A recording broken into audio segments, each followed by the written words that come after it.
సిద్ధం ఎందుకు రావాలి? అమ్మవారు పరమకారుణ్యమూర్తి కదా, అందరికీ సమానంగా ఇవ్వచ్చు కదా అంటే అది ఆవిడ దోషం కాదు. ఇవ్వడానికి ఆవిడెప్పుడు సిద్ధమే. కానీ వీడికి ఇచ్చింది వీడెప్పుడూ 10 మంది కోసం ఉపయోగించింది లేదు.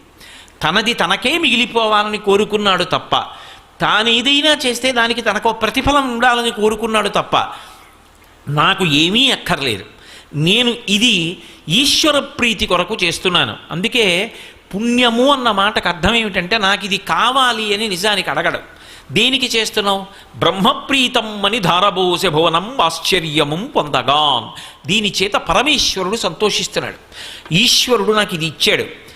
ఈశ్వరుడు అనుగ్రహించి పాత్రత కలిగినటువంటి ఒక వ్యక్తిని కూడా చూపించాడు. ఒక వ్యక్తి ఉన్నాడు, పరమభక్తుడు. ఆయనకు ఆ పూట అన్నం ఏ కారణం చేతనో లభించలేదు, ఆయన లేనివాడు కాడు. కానీ అటువంటి వాడికి అన్నం పెట్టే అదృష్టం నీకు వచ్చింది.